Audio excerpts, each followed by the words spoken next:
Bugün karşımızda iki mühendislik harikası var. Biri o kuralları koyan, biri o kuralları yırtıp parçalayan iki yırtıcı. Bugün sadece bir telefon seçmeyeceksin. Bugün gelecekte hangi tarafta olacağına karar vereceksin. Nasıl mı? Hazırsak başlayalım.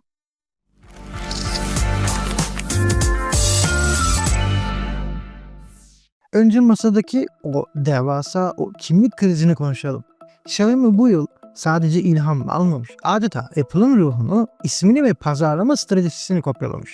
Normalde 16 serisi olarak gelmesi gereken bir cihaz neden bir gecede 17 oldu? Neden yıllardır süregelen Ultra markasını bir kenara atıp Pro Max ismini devşirdi?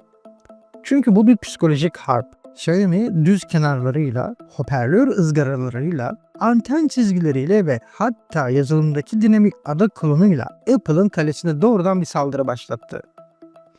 İlk bakışta sıradan bir iPhone klonu gibi görünebilir ama bu kuzu postunun altında Apple'ın uykularını kaçıracak bir donanım canavarı gizli. Tasarımdaki bu benzerlik sizi yanıltmasın. Çünkü asıl savaş prizleri emekli etmeye yeminli o enerji depolarında başlıyor. Enerji mimarisinde Xiaomi fizik kurallarını yeniden yazmış durumda. 7500 mAh batarya. Bakın bu bir akıllı telefon için sadece bir rakam değil. Bu bir gövde gösterisi.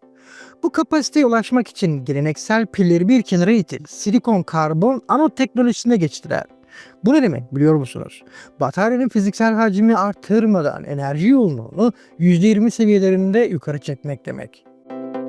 Xiaomi iPhone'un 5088 mAh değerini fersah fersah geride bırakırken telefonun kalınlığını da 8 mm'de tutmayı başarmış. Bu bir mühendislik mucizesi adeta. Ama şov burada bitmiyor. 100 Watt kablolu şarj desteğiyle bu devasa depoyu 40 dakikada tam kapasiteye ulaştırabiliyorsunuz. Apple tarafında ise durum hala sabır testi gibi. 40 Watt ile 65 Watt arasında gidip gelen şarj hızlarıyla 1 saate aşkın süreler beklemek 2026 yılı Apple kullanıcıları için bir kader oyunluğu olmuş durumda.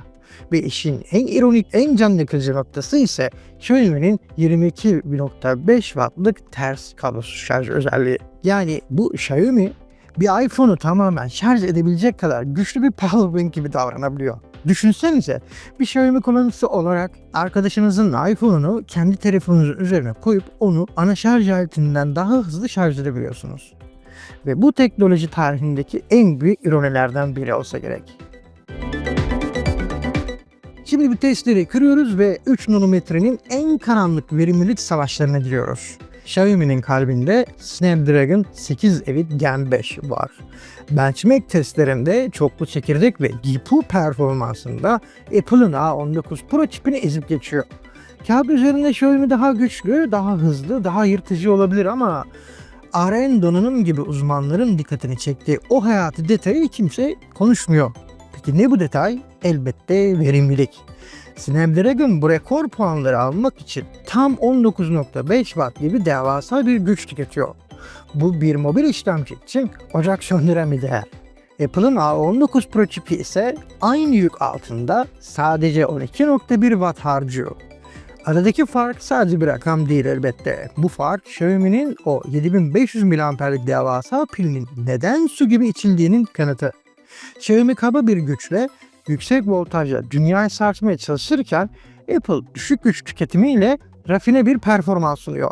Sonuç ne mi oluyor? Ağır bir oyun seansında veya yoğun bir render işleminde Xiaomi o devasa bataryasına rağmen iPhone ile pil ömrü konusunda baş başa gitmek zorunda kalıyor. Saf güç mü yoksa akılcı verimlilik mi? Performansın tanımı artık sadece puan değil. O puan alırken ne kadar enerji harcadığınızdır.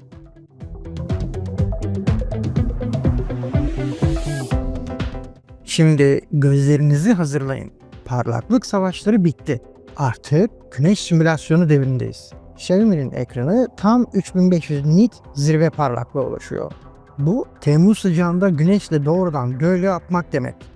Çerçeveler mi? Xiaomi onları neredeyse yok etti. %92.3 ekran gövde oranıyla elinizden sadece saf bir görüntü tutuyorsunuz. Apple ise 3000 nit parlaklık sunan bir referans monitörüyle karşımızda. Apple çerçeveyi değil, deneyimi inceltiyor. Ama Xiaomi'nin asıl hamlesi cihazının arkasında gizli. 2.9 inçlik LTPO ikinci ekran. Bu ekran sizi dünyanın en kaliteli selfielerini çekmeye zorluyor. Nasıl? Ana kamerayı bir vizöre dönüştürmek, o dev sensörleri selfie için kullanmak muazzam bir lüks haline geliyor. Xiaomi işi o kadar ileri götürmüş ki bu ekran için retro oyun konsolu kılıfları bile yapmış. Dev ana ekran varken neden orada oyun oynayasınız ki? Mantıksız gelebilir ama havalı olduğu su götürülmez bir gerçek. Xiaomi burada teknolojik bir karnaval sunarken Apple ön paneldeki o sarsılmaz simetriyi ve Ceramic Shield 2 dayanıklılığını koruyor. Biri rafine bir şıklık, diğeri ise her köşesinden inovasyon fışkıran bir makine. Evet, geldik en sert çarpışmaya. Optik mühendislik. Xiaomi Leica Summilux lenslerle bir fotoğraf stüdyosunu telefonun içine sığdırıyor. 1/1.28 inçlik dev ana sensör ve f/1.67 diyafram açıklığı. Bu fiziksel büyüklük ışığın en karanlık olduğu anlarda bile detayı söküp alıyor. Periskop lensindeki o makro yeteneği 30 santimden odaklama yaparak gözle göremediğin dünyayı önüne seriyor. Ancak bir sorun var. Ten rengi. Çin'de üreticilerin o meşhur yüzleri bembeyaz yapma hastalığı. Xiaomi'de de devam ediyor bu. Maalesef yüz algılanmadığı zaman renkler muazzam çıkabiliyor ama bir insan girdiğinde işte orada işler biraz yapaylaşabiliyor.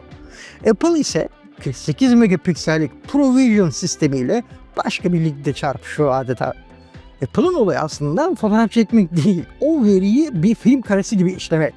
ProRes RAW, Apple Log 2 ve ilk kez bir akıllı telefonda ACES dediğimiz farklı bir encoding sistemi sinema standardı desteği bulunuyor. Bu ne demek biliyor musunuz?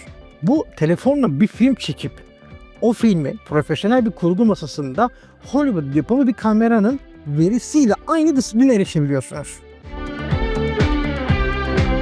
Ve o sessiz devrim Bluetooth 6 kablosuz ses iletiminde gecikmeyi sıfıra indiren bu teknoloji. Kurgu yapanlar için iPhone'u tek seçenek haline getiriyor şüphesiz. Xiaomi 8K video veriyor, Apple ise sinema kalitesini vaat ediyor. Buraya kadar her şey mükemmel görünüyor değil mi? 7500 mAh batarya, Leica lensler, arka ekran ama bir duvar var. Bakın, yazılım. Karşınızdaki Xiaomi bir Çin modeli. Bu ne demek? Menülerde aniden beliren Çince uygulamalar, yarım yamalak İngilizce çeviriler, her ne kadar reklamları kapattığınızı yapsanız bile karşınıza birden beliren reklamlar ve global sürümün belirsizliği. Bir teknoloji canavarını kullanmaya başlarken yazılımsal engellere takılmak bir Ferrari'yi alıp onu sadece toprak yolda sürmeye benzer. Apple tarafında ise iOS ile gelen o rafine, tıkır tıkır işleyen ve her dili ana dili gibi konuşan bir ekosistem var şüphesiz. Donanım savaşı ne kadar sertse yazılım savaşı Apple için o kadar kolay bir galibiyet. Tablo net arkadaşlar. Xiaomi 17 Pro Max kuralları yıkan 7500 mAh pil ile dünyayı dize getirmeye, arka ekranıyla selfie dünyasını sarsan bir isyancı. O iPhone'un dokunulmaz olmadığını, teknik olarak ona her alanda tokatlayabileceğini kanıtlayan bir meydan okumaya sahip. iPhone 17 Pro Max ise gücünü verimliliğinden ve Bluetooth 6 gibi gelecek standartlarından ve profesyonel video gücünden alan sarsılmaz bir liman. Bugün ikisi de kazandı. Bir tarafta Xiaomi 17 Pro Max, diğeri iPhone 17 Pro Max. Peki ama senin galibin hangisi? 19 Watt harcayıp dünyayı yakan Xiaomi mi? Yoksa 12 Watt'la işini sessizce halleden iPhone 17 Pro Max mi? Yorumlara yazın, tartışmayı ateşleyelim. Çünkü bu tartışma sadece bir telefon değil, bir gelecek vizyonu tartışması. Bir sonraki videoda görüşmek üzere, teknolojiyle kalın. Hoşça kalın.